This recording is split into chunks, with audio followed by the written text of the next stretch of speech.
নমস্কাৰ বন্ধু বান্ধৱীসকল, এই মুহূৰ্তত আহি পৰিছে দিনটোৰ আটাইতকৈ গুৰুত্বপূৰ্ণ খবৰ আৰু এনে ধৰণৰ খবৰ নিতৌ চাবলৈ আমাৰ চেনেলটো ছাবস্ক্ৰাইব কৰাৰ লগতে ভিডিঅ'টোত এটা লাইক কৰি দিব।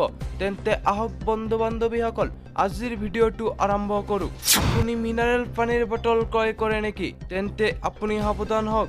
মিনাৰেল পানীৰ বটল ক্ৰয় কৰি খোৱাৰ পূৰ্বে অতি সাৱধান হওক। আপুনি বিভিন্ন কাৰণত ঘৰৰ বাহিৰ হলেই প্ৰায় সংখ্যক লোকেই পিয়া লাগিলে কাষত থকা দোকানৰ পৰা মিনাৰেল পানীৰ বটল ক্ৰয় কৰি সেৱন কৰে। পিছে এই মিনাৰেল পানীৰ বটল ক্ৰয় কৰাৰ পূৰ্বে অতিকৈ সাৱধান হওক। আপুনি মিনাৰেল পানীৰ বটল খোৱাৰ যদি অভ্যাস আছে তেন্তে কিনি খোৱাৰ পূৰ্বে 10 বাৰ ভাবক, নহলে মিনাৰেল পানী খাই আপুনি গুৰুতৰভাৱে অসুস্থ হৈ পৰিব পাৰে। কামৰূপ জিলাৰ দক্ষিণ লেংগাৰ এখন দোকানত প্ৰাইম ষ্ট্ৰীম নামৰ বটলত ওলাল বিষাক্ত দ্ৰব্য। এই প্ৰাইম ষ্ট্ৰীম নামৰ পানীৰ বটল কিনি খাই বমি কৰিলে এজন ব্যক্তিয়ে। এই পানী সেৱন কৰি অসুস্থ হৈ পৰে এজন ব্যক্তিয়ে।